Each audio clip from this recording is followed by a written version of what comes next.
Well, today I want you to grab your Bibles and go ahead and turn to Revelation chapter 21, all right? We'll get there in a minute. Don't worry, you're all getting kind of queasy because we're talking about Revelation. I can see it already in your eyes, right? Like, oh, it's that scary book, right? Not the scary book. Hopefully not the scary book. It's only scary when we don't understand it. It's only not good when you don't know, right? And so we'll get there a little later today. How many of you feel a little sluggish from Christmas? Anyone feel a little sluggish, a little wore out a little bit? Does it feel like you do a lot of work for like 28 seconds of paper tearing? Does it feel like that sometimes? Like you spent hours of shopping for 13 seconds of pure madness and then another 5 hours of cleaning, right? That's kind of the way it works. It was awesome this year. We've learned again this year that sometimes the simplest of gifts are what's the most intriguing to our kids, right? The littlest one who's in our house right now, she had a number of gifts, but there was one that was 2 sippy cups, right? Like princess sippy cups. She opened those up, and that's all she cared about. She fed her sister filled one with water and carried the empty one around her arm, and she didn't care about anything else. And I thought, it's tragic. We could have saved hundreds of dollars if we would have known that sippy cup would have made our Christmas, right? The same applied with stockings. Our little guy in our house, he was most intrigued by the big candy cane and the glow sticks. Everything else, it was all right. But guy got glow sticks. Look at this candy. And that's all he wanted. I was like, there's 38 cents from the dollar store, right? We could have saved hundreds of dollars. But we have this sluggish, sometimes there's a sluggish, I'll be careful how I use this term because you can misinterpret it, but kind of a Christmas hangover, right? Like a Christmas hangover. And not that kind of hangover, but more of a hangover, right? Just a feeling of weight there, or busyness. And as we talk about that, sometimes that comes from the way we view things, or our perspective of things. And as we see this, we're going to get into a 2-week series to this Sunday and next Sunday. You know what's worse than having your back hurt? Cough when your back hurts. That's worse, right? Okay? Anyways, we're going to do a 2-week series. Do you guys remember mini-series growing up on television? You remember that? Like they have them on NBC or CBS. They're called like NBC mini-series. I don't know if they have a lot of that anymore. It was before Lifetime. Ladies, you know the Lifetime channel, right? Now Lifetime is a constant mini-series is what happens there, right? And so the mini-series was like a 2 or 3 night event. It was 2 or 3 hours long. It's kind of like a long movie, and it was all put together. And that's what we're going to look at over the next 2 weeks. It's kind of a mini-series, only 2 weeks long. But I think it helps us a lot to put into perspective of the year past and the year that's ahead. And for us personally, and also for us collectively as a church. And when we look at this series is entitled Vivid, okay? And as we look at this, we're looking at this idea of perspective. Is that if we feel a little it's maybe perspective. It's the way we view things. It's through the lens which we view things. If we're excited, we're joyful about things, that's because we're viewing it through what? A proper lens. So there's a lens there. So when we see this idea of perspective, we want to start today by just saying a perspective based on self will result in selfishness. I want you to hear that. A perspective based on self will result in selfishness. It's not hard for us in our lives to really get to that point. Is that fair, church? Is that if we begin viewing things through our own lens and what we find to be palatable, what we find to be acceptable, what we find to be we find enjoyment in, we begin thinking about who? Us, right? I mean, the truth is we can even think about negative things. This morning I probably told more people about my back hurting than I did anything else today, right? Because it's consumed me, right? But in the moment of that, I think, Nate, really? Like, that shouldn't really matter that much, right? I mean, if you don't want to walk around like an ogre the rest of your life, that probably needs to be fixed. But in the moment, it's not that imperative. The perspective, if you have a self-perspective, it will produce selfishness. There's a word that we use in our English language. The word is called egocentric, right? Egocentric, the actual definition for egocentric in the dictionary is having or regarding the self or the individual as the center of what? All things. All things. Can we just raise our hand this morning and say, that's been me, right?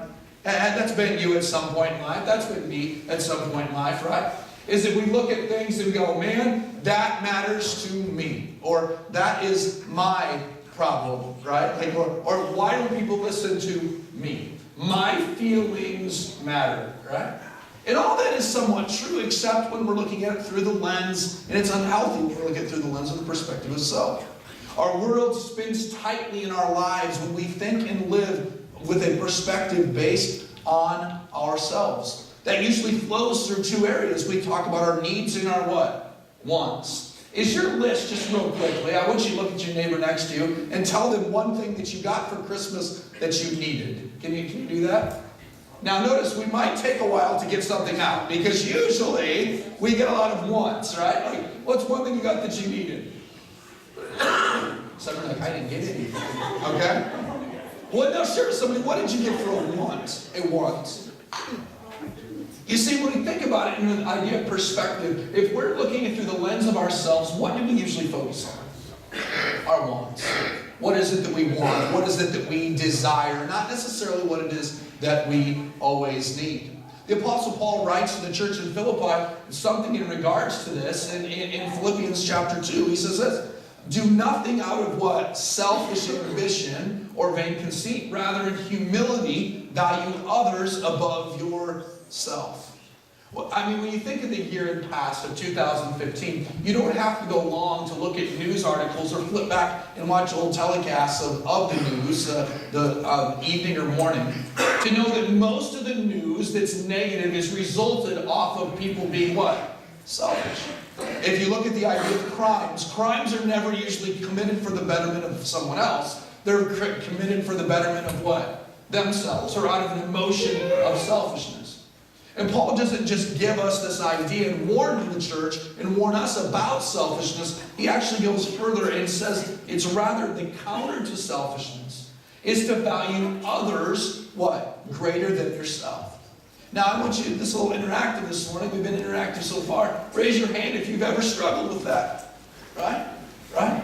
If we've ever struggled with the world spinning tightly around us, whether we realize it or not, we have struggled with the fact that others matter what? Above us. See, I don't have a hard time holding you in the same esteem as me. You understand that? Like, I don't have a hard time valuing you as the same as me. What I struggle with sometimes in my life is holding people what? Above myself. Why? Because I can still be egocentric. I still can be selfish and love you as much as I love myself. But it's difficult to love you more than I love me and not be selfish. You see, we talk about this, a perspective based on self will result in selfishness. You see, I'm starting to notice getting old might be rough for me. Okay, I'm starting to see this. And some of you will say, Nate, I'll turn 35 in March. Now some of you are like, that's like a spring chicken, right? I'll give you 3 instances in 2015 where I realized I'm getting old, okay?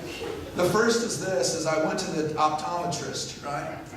And I hadn't been in a while, and if you understand, maybe you know this, but I have bifocals. But if you wear them, then you have bifocals. If you don't wear them, you can just act like you don't have bifocals. That was kind of my perspective, and my selfish perspective for a couple years now.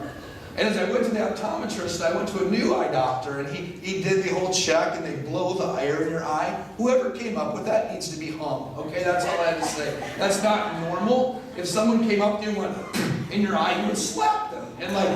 And they go 1, 2, 3. It doesn't matter if they count to 1 trillion. It's not fun, right? And he goes on to tell me, he says, you know what? He says, I don't think you need bifocals. I think maybe your eyes are getting stronger.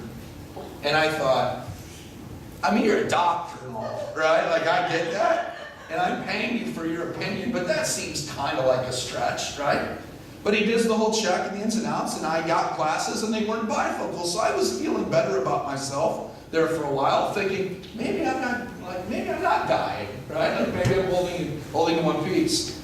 But the reality is then I will then come home and my kids are around, and I don't know about you, but do you ever reach this moment in your home when you realize 8 o'clock is late? Did you ever have that moment? Where like 8 o'clock is when your eyes start to burn a little bit and the chair is like really comfortable. Or maybe even further in 2015, the evening news comes on at 6:30. And if the evening news, when the evening news comes on and that's your signal that bedtime is nearing, you know that you're getting older, right? And then I woke up this last Tuesday and I'm like, man, my back hurts. Like my back really hurts. I started thinking, what did I do active? Well, exercise, that sounds like a lot of work. It wasn't that, right? I mean, lifting presents, I didn't really do much of that. They were just in the garage And I just had to carry them in. Like that was not even then. Like my back was hurting before that. And little by little I realized I don't think I did anything except sit at my desk. And I would have been writing, right? So I realized that my back is out, I think, because I was typing. That's pretty much what it came down to. And so I kind of figured out, and I'm starting to realize that maybe getting old is going to be rough for me, right? And I say that to you because some of you have a perspective of 2015, and you go, it's not been a year that we want to celebrate a lot, right? Maybe it's a year that you felt has been a little bit rough. And I track that, and I get that. And for some of us, we have a valid reason of how Satan has attacked us, how it seems as though we've kind of been living as Job in some ways. But I want to encourage you to ask this question. Ask this question. Is it possible that maybe there is a pocket of us that have truly had a rough year? But for other of us, maybe the reason why our perspective of our year is off is because our perspective is still a little bit focused on us. That maybe the reason our year has been a little off is because we still have an egocentric perspective. You see, Paul wrote about it in Philippians and warns us about it. So if we can agree that it's not meant to be about me and not about my back pain, then who is it meant to be about? Well, you read it and you'll say, hey, you just said in Philippians 4, or in Philippians 2, Paul wrote that it's meant to hold others in higher esteem, right? That is true.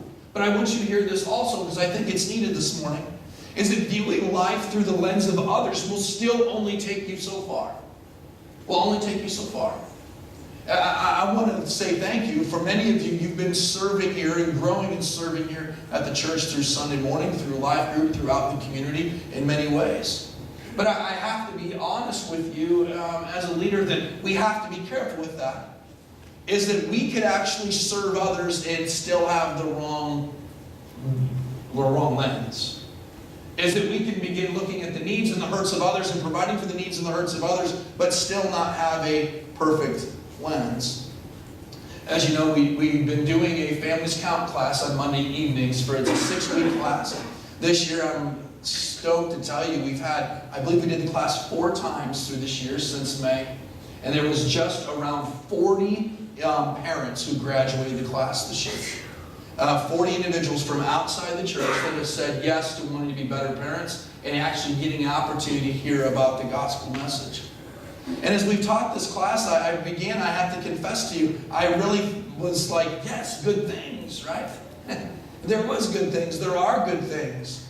But even myself, I have to be careful as we teach this class. Is to understand and know that the reality of the matter is I can still try and attempt to view others more than myself and serve them, but that lens of looking at it through their eyes will only take me so far. It will only take me so far. And church, I want you to hear that as we look at this, is that it's easy, and I want you to hear this, it's easy to say no or yes to self. It's easy to say yes or no even to others.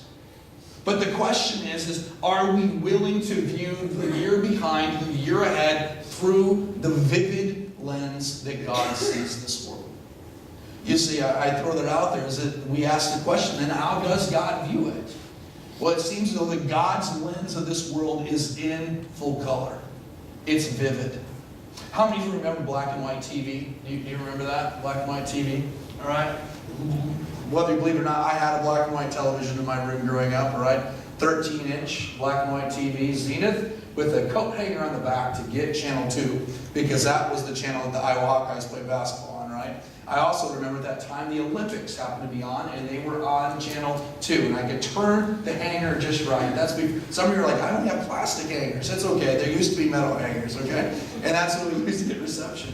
Then how many of you remember, we always had a color TV, but how many of you remember where you went from black and white to color? Do you remember that experience? And you flipped it on for the very first time. I've heard some people say this, that they flipped it on for the very first time and it was like the world came alive. Is that the person that was on there talking didn't have black hair, they had brown hair, right? Is that the person didn't just have a blue and gray, like a gray and black suit, they actually had a blue and white and black suit with black tie. The world kind of came alive.